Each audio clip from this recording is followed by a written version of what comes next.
our church. Yeah, put your hands together for Princeton. Good to have you guys.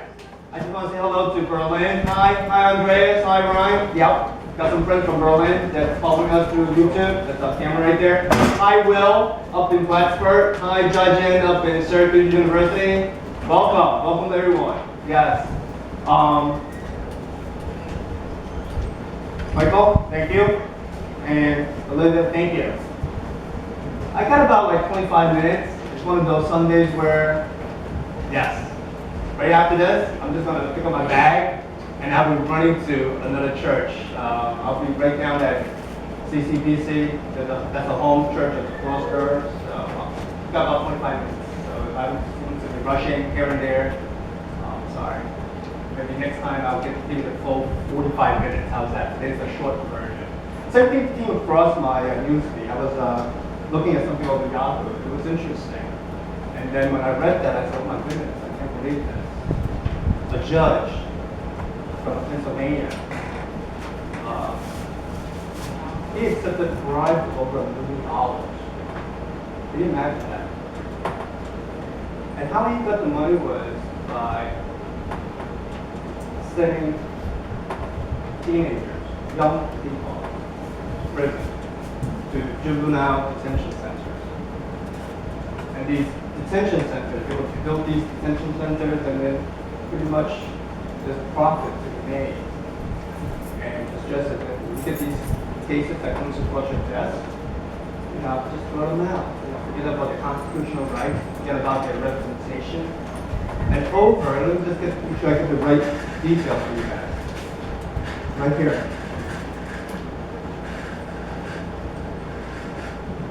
Over 4,000 convictions have been overturned by the Pennsylvania Supreme Court. Can you imagine that? We're not talking about the lives of 1 or 2 individuals. We're not talking about the lives of like maybe 10 or a dozen. We're talking about 4,000 convictions that are overturned by the state Supreme Court of Pennsylvania. That says that these convictions by this particular judge, it was not valid. And he took back $1 million.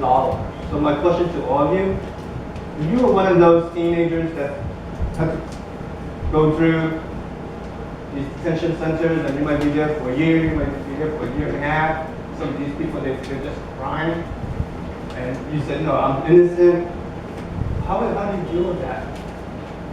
What would you guys do? How will you go through that 1 year? How will you go through that 1 year and a half? You can't go to school anymore, they kick you out of school, you can't be with your family, you're no longer with your family. You're stuck in this detention center. And you fear for your life because there's a record, and you say, when I come out of this, what's going to happen? Who's going to hire me? What's who will pick me? So how would you deal with that? What would you get you through? And the broader question is, whatever you're dealing with life right now, how would you deal with that? Recently, this story came to my attention, and I hope that this will never happen to any one of you, a particular young person. Something awfully dumb. Awfully dumb. He was scammed, he was tricked to take off his clothes and pose himself online, and pictures of him circulated. A young person, and they extorted him for money.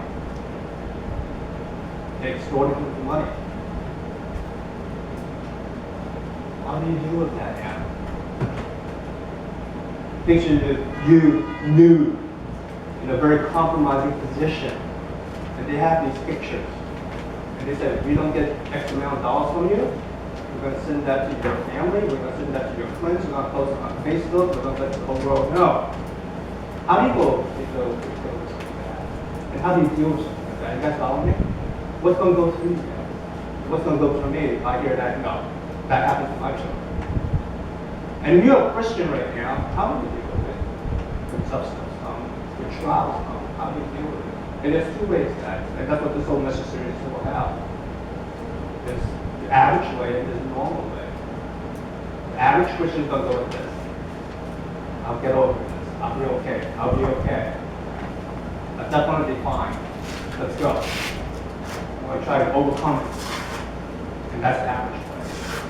And there's an approach to this. Take a pen, follow me. Go to the back of your program. Nice and loud, Mr. Series, read it with me.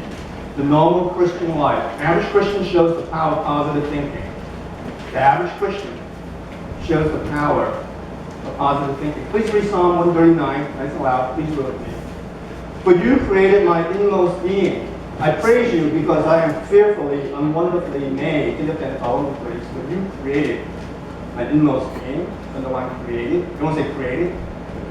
I praise you. So therefore, then the average Christian goes like this: I praise you because I am fearfully, underline fearfully, and wonderfully, underline wonderfully made. Look up, please. The average Christian understands. And the average Christian goes say, I am created by the Almighty. I have intellect. I have a mind that's God-given. I'm gifted.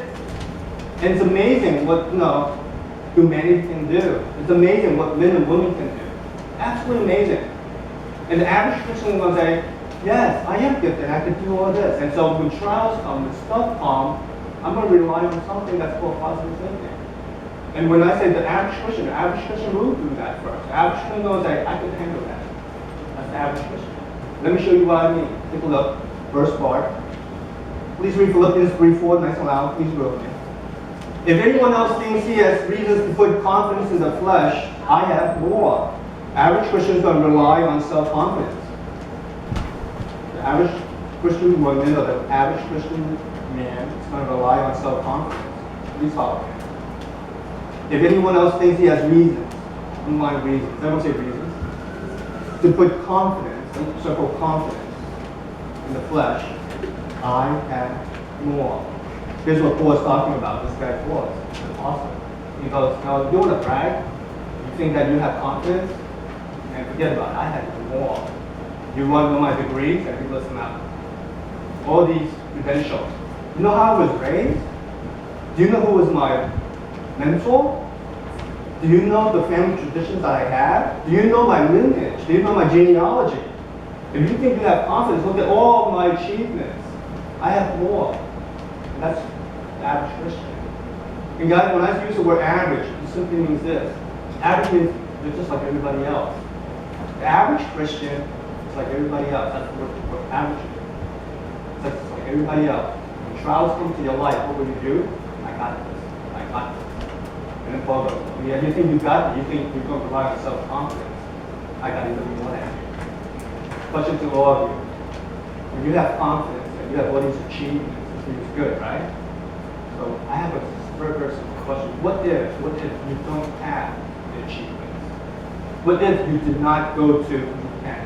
What if you did not go to Berkeley? What if you did not go to an Ivy League? What if you didn't go to a top tier school or a middle tier school? What if you don't even have a degree? Does that mean now? What happens to your life now? Are you guys following me? Are you guys following me? What will you rely on now? We rely on positive thinking. We said, I'm wonderfully made. Okay, cool. But how would you counsel someone? Okay, so you have the degree, you have the achievements. Great, praise the Lord, thank God. What would you say? What would you say to others that don't have it? What would you say to others whose intellect might not be as quick as yours, not as gifted as you? How would you counsel someone? Does that person then fall off the mountain? I guess only. So if you rely on positive thinking, you rely on the achievements, are there any hope for others?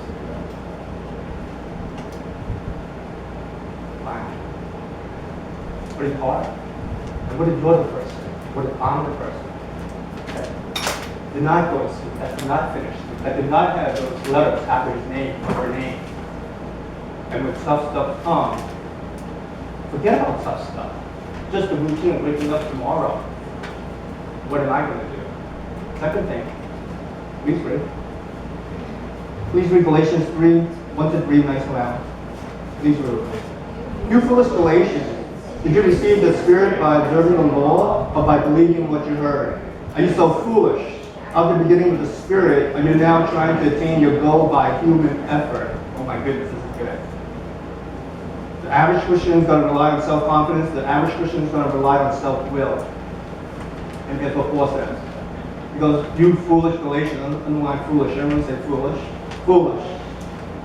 Did you receive the Spirit by observing the Lord circle spirit, but by believing, underline observing, underline believing what you heard. And the obvious thing is saying is that you received this Holy Spirit by believing. And again, he uses the word foolish again. Are you so foolish? He said, wake up, come on, are you getting it? After beginning, underline the word beginning, with the Spirit, are you now, underline now, there's a time differential, trying to attain your goal, so go, I love goals, by what kind of effort? Human effort, underline human effort. Oh my goodness. The average Christian is not going to give up. The average Christian is going to say, I can handle this. I may not have all those degrees. Oh yeah, sure. I don't have the degrees. I'm not as smart as you, but I'll outwork you. Yes or no? I'll outwork you by my diligence. Hard work. And if you come from an immigrant family, and you come from a background where your parents work really, really hard, work at a restaurant, work as a seamstress, work as a waiter, you have role models. That's going to say, son, daughter, work hard at school, work hard, work really hard. It does not matter. It does not matter if you don't have a degree, you still own your own business. You work hard. You put all that effort in. When you put all that effort in, you'll be fine. Right? Don't you buy into that as well too? Of course we do. We all do. We all buy into all of that. But my question to all of you is very, very simple. Back in the 1960s and 70s, we are able to, about 50 years ago, guys, ladies, we were able to send them in to the moon about 50 years ago. You see how amazing God has created all of us. You can send someone to the moon 50 years later. We're still not dealing with the same issues. My question to all of you is, when you're faced with tough stuff, how do you deal with them? And don't you think that you need more love? So you could have all the degrees and you could have all of your achievements, but then in your heart, in your relationships, I have to ask you guys this. Where do you find hope? Right? You could work hard, and you could have all the degrees and everything else. And you could be, I'm going to be positive about this. But then when tough stuff really, really hits you hard, how do you find hope? Where do you get hope? Where do you get peace? How about peace? Right? You work hard, yes. Do you have peace? Do you have degrees? Do you have peace? Are you guys following me? So where do you get the peace from? Where do you get hope from? How about this? Generosity? Where do you get generosity from? How about when times come and then you need to practice mercy? Where do you get mercy from? Where do you get all those attributes from? You can have all the degrees, you can work really hard, you can have all the achievements, and you can have really a bank account that's filled with a lot of money and everything else. And then when tough stuff comes and you're like shaking and everything else, then what happens? So the average Christian operates with positive thinking. I said, I'm going to go through this. I am going to go through this. I'll be able to rise above this. Self-help, everything else is fine. That's the average Christian. And it'll get you up to a certain point. And then there's a point in your life that's going to break. And you know it and I know it. And when that time breaks, something beautiful will happen. I want to share with you. You could take two different approaches and you could start something totally different today. There's a different path that's at work in your life. Take a look. Follow me. Please read 2 Corinthians chapter 4, 7 to 9. Next time out, please work with me. But we have this treasure in jars of clay to show that this all-surpassing power is from God and not from us. We are hard-pressed on every side, but not crushed. Perplexed, but not in despair. Persecuted, but not abandoned. Struck down, but not destroyed. Oh my goodness, you get that element. But we have this treasure, such a rich treasure. There was a treasure. In jars of clay, and underline that, jars of clay. To show that this all-surpassing power, that's what I want to know, that's what I want to have when I'm in trouble. This all-surpassing power, so for that place. Is from whom? God, and not from us. Now there are 4 descriptions of when we need this. We are hard pressed, so-called hard pressed, put in number 1 here. Someone say hard pressed. Hard pressed. Yes, from every side, but we are what? our crush. We are number 2 is what? Perplexed, circle that, put it number 2. But we are not what? In despair. Number 3, we are persecuted. That's number 3, circle that. But we are not, we are struck down, number 4, but not. The normal Christian shows the power of the cross. And that's the principle. The normal Christian shows the power of the cross. We have the attention place. In your piece of paper, can you just write down how long you've known the Lord? How long you've known the Lord? Put a number. From that time when you first accepted Jesus Christ to now, month, year, day, time, whatever it is, did you put down a number? And if you haven't, it's totally cool. You just put down haven't or 0. That's perfectly okay. Are we good? You guys put down a number? Is there a number there? I saw this amazing short little video on YouTube. You guys follow YouTube a little bit or get some videos? They have something that I'm almost about to qualify. In another 25 to 30 years. Not yet, but your pastor is forever. You got this. I love it. I love it. Your pastor is forever. 25. Remember that. Okay. 25. Thank you. Senior Olympics. I saw that. Senior Olympics. Men and women who are in much better shape than any one of us. You guys included sitting down here. Men and women in their 60s, 70s, and 80s who will outsprint you. Outsprint you. Outlive you. Except me. No. All of us. Forget about it. I know that some of you guys are following, and I follow you guys. I follow you guys. I stalk you guys on Facebook. You know, your runs and everything else. The rafting trips that you guys take, all these, and oh my goodness, these guys and women are in the 60s, 70s, 80s, and they do sprints, and they do lifting, and they do swimming, and they're in the Senior Olympics. And here's something that really caught my attention. They did a test on their fitness age. They asked, how old are you? For a certificate chronologically, I'm 67. Not me. I'm 67, I'm 72, I'm 85. They did a fitness test. They go through the fitness test, standard hours. A difference of about 25 years difference. Some are 30 years difference. Someone could be 75 years old and the fitness of a 40-year-old. Someone who's in their 60s has the fitness of someone who's in their 30s. Awesome, amazing. 20 some odd years different. So the person that was going around, the guy that was like filming this, he goes, I want to know for myself. I want to know how fit I am. So he's 43 years old. This guy walking around the mic, doing all the interviews. They said, put me through those tests. I want to know. I'm 43 years old. Okay. Chronologically, he's 43 years old. His fitness is 50, and he was so surprised. He goes, I can't believe it.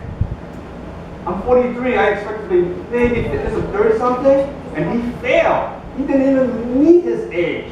He wasn't even just 43. See, if you're 43 years old, you hit the fitness of 43, you'd be like, I can deal with that. No, I can deal with that. But you want to say, for instance, you're 25 years old, you say, I want to be at least 20, right? If you're in your 30s, you want to say, 25. If you're in your 40s, no, a few years less. This guy's above. He's 43 and he says, I'm a 50-year-old? I can't believe that. Question to all of you. For those Christians, you put down a number. You've been a Christian for X number of years. If I were to ask you, what is your fitness level as a Christian? Your fitness age. Do I really have to go there? Yes, I have to go there. The normal Christian is fit. The normal Christian is spiritually fit. The average Christian is not fit. And I'll tell you why. The average Christian relies on positive thinking. That's it. Sprinkle with amen. Sprinkle with hallelujah. Sprinkle with, I'm going to say a prayer tonight. Sprinkle with, I'm going to be at church. Sprinkle with, I'm going to open my Bible today. Sprinkle with, there's a devotion I'm going to do. Sprinkle with some fellowship. You sprinkle all of that, but that's a forgery. Because at the end of the day, it's still going to be, oh man, I got to do this. I can do this. I got to. You rely more on yourself, your self-will, and your diligence more than anything else. Me too included. me too included. There's a power that we have not tapped into. Totally. Have you ever been stuck in such a circumstance that you feel like everything's closing in on you? The ball goes like, man, can crush all around. Have you been there? He says, I'm still okay. Have you been in a situation where you're so perplexed that I can't understand what God is doing in my life? I can't understand these atrocities. I can't understand what's happening to me, not just in the rest of the world. I can't understand what I'm going through, but I don't have anything to spare. Have you been persecuted? No, you have not been, because you're average. Average Christians do not get face persecution. Because average Christians don't run away from persecution. You don't deal with that. You just slam the door and walk away. The normal Christian is persecuted because he or she stands for the faith and lives up the faith. And so, have you been persecuted to the point, but then you feel like, all right, but not abandoned. The normal Christians go through all of that. And the normal Christian can say, I could go through all of that, and I'm still going to be okay. Not because positive thinking, not because I can handle this, not because I can handle this. And Paul goes like this, you have this treasure. Everyone say treasure. Look up the place. It's a beautiful picture. You have this treasure within you. It goes. But it's a jar of what? Clay. Lord, please forgive me. Clay. There's a treasure in there. If I were to drop this, we'll just produce pieces. That's how fragile this whole thing is. And that's how fragile you are. That's how fragile I am. In relationship, in comparison to what's inside of you. On your own, yes, positive thinking, everything else still works, everything's still fine, up to a certain point. But when everything collides and everything's like, mushing you up, and you have to deal with the illness of a loved one, you're weak right there. What if you find out that one of your loved ones has cancer? In a car accident? Loses his or her limb? Can you go with positive thinking again? Can you still go with self-confidence? Can you still, I got this? Or the abstraction comes to the point then you're going to say, or she's going to say, I can't do this, I can't do this. And you fall down and you cry and start crying. But how about this? And how about this? How about, you don't have to wait for that. Don't wait until when tough stuff comes. Don't wait for that. But today, you start with something totally different. So that when tough stuff comes in, not that I got this, but something else comes out. This all-surpassing power that Paul's talking about. Let's see what Paul's talking about. Let's wrap up today. He goes like this. This is the power that we have. It's from God. It's not manufactured from us. Not sprinkled with a whole lot of little things. So how? How do we engage this power of the cross? Please read 2 Corinthians 4:10. Next one, please look. We always carry around in our body the death of Jesus. There's two things. This is what we want. It's our application. We always carry around. So both we always carry around. It wasn't we always carry around. What do you always carry around? Look up. What do you always carry around? Visa, MasterCard, Amex. What do you carry? The iPhone? Yeah, go. Check out what he's carrying around. We always carry around in our body. What does he carry around? Stuff like that. I look at that, he goes like this. We always carry around in our body the death of Jesus. And that's how he engages the power of the cross. So I have this here. I got 3 minutes. Oh my goodness. He goes, I got this cross that has Christ on it, and he's nailed, yes, crucifixion, and everything else. And he goes like this. I always carry around in my body the death of Christ. And that's how we engage the power. So now I always carry around. I always carry around in my body. Question to all your Christians. Do you always carry around in your body the death of Jesus? No. Basically, no. Right? When's the last time you carried around And the Bible's very clear. The illustration is you're dragging a corpse. You're dragging a dead body. You're dragging the death of Christ. You're dragging the corpse of Jesus all around you. Every time you go out, you're sitting here, you have the death of Christ in you. You have this corpse in you. You're sitting here, you have it right now. When you go to lunch, you're like, so my question to all my Christian brothers, 20 years into being a Christian, 10 years into being a Christian, 5 years into being a Christian, so have you ever, you look towards it? He always carries in him what? The death of Jesus. You haven't read. I haven't read. How do we engage this cross? This is all surpassing power. If you have not, then you are average. If you have not, then you are relying on positive thinking. Sprinkles of prayers, of course. Lord, please help, please help. Yes, of course, we pray as Christians. We pray for 20 years, 30 years for loved ones. But do you still have that power that's all surpassing? Above everything. Primary.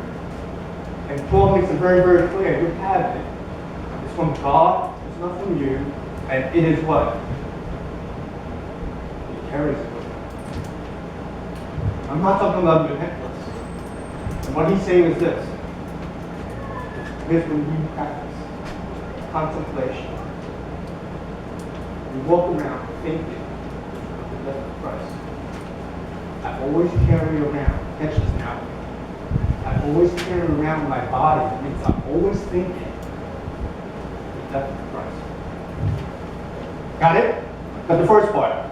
I'm always thinking the death of Christ. Now watch this. So what does it mean? You're always thinking about Jesus on the cross? Yes. So what you're thinking is, so what does the cross mean? The cross means love. The cross means hope. The cross means holiness. The cross means all that. You put all that generosity, mercy, compassion into one word. Compound word. Self-denial. Self-denial. I don't say self-denial. Look up.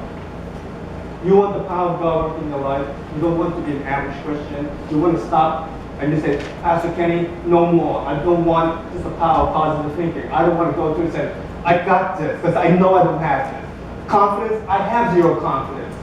I could have all the degrees and I still cannot deal with all this other stuff. And Paul goes like this, yeah, that's average.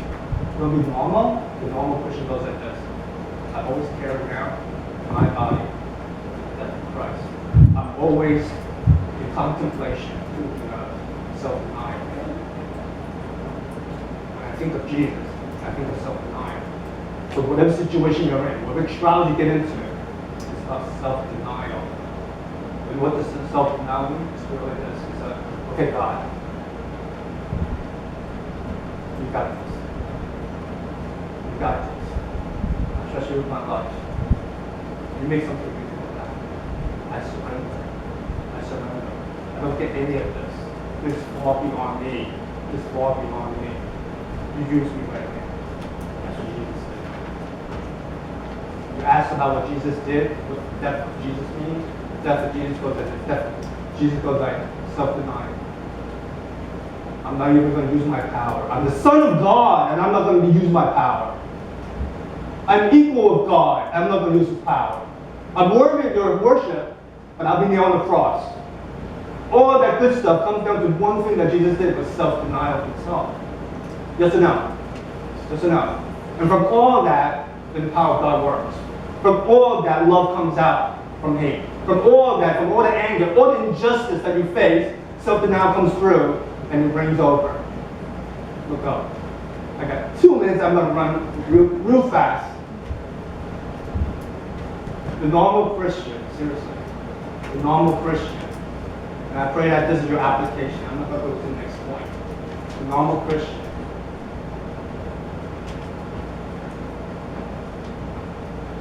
I see so many guys walk across the church and they go like this. They make the sign and they continue. Right before church, everything's normal, but right at the foot of the church, make the sign of the cross and go. I see so many ladies have a cross right there, but if I look at it, I said, what do I see? The person. What should someone see? Take a look. Please read. Nice and loud. 2 Corinthians 4:10. Nice and loud. Please look at me. So that the life of Jesus may also be revealed in our body, for Jesus' sake. So that death is at work in us, or life is at work in you. Why? Why self-denial? So people can see and know you name it. Jesus. Why? So people can see and know Jesus through you. I'm not making it up. Take your pen, follow me. 2 Corinthians 4:10-12, so that, so the word so that. I always love so that. All that happens. Contemplation, think of self-denial. Why? So that. Underlying life of Jesus. May also be what? Underlying review. In our body. For whose sake? So then what happens? Death is at work in us. Circle us. Self-denial is at work in us. But when we go through self-denial, the life of Jesus is at work in who? You. Look up. I know a lot of us desires this about family, our loved ones. You ask any Christian, they said, I want my mom, dad, siblings, friends, best friends, aunts, uncles to know Jesus. Yes or no? I had a 2-hour conversation this morning. I don't know the guy. We're sparring. He said, you're a pastor? I said, yes. He looked at my notes. I'm in a cafe for 2 hours. I said, oh, Lord, I don't need this. At the end of 2 hours, his whole heart was, I want my ex-girlfriend to know Jesus Christ. That's it. Heart's desire. This approach, self-confidence, feel self, feel about yourself. I got this. Oh God, I wanted to know. In my mind, any one of us that desires someone to know Christ, self-denial. So when I see you, when you see me, it's not about, oh, he's got this. But that's someone that sees Jesus in you. How can I know Jesus is in you? Because you live a life of self-denial. You're not average. You're normal. That's right. Father, I praise you. I pray for that young man that I met this morning for 2 hours, Father. And I pray for everybody here. We so desire for one another to be able to share the love of this amazing, awesome world. You've created us, Father, with intellect. You've created us with gifts. And so often we rely on those, Father. But Father, that only takes us up to a certain point. It will never get us over the hump. No, never. It will never produce the love that's truly genuine, that's divine, that's from you, that's in us. We'll never have that grace and that holiness, that compassion, that true compassion for a fellow human being, Father. So Lord, let us just contemplate, Father. And every time, let us just start to think through the life of Jesus. First is death, his denial of the Lord.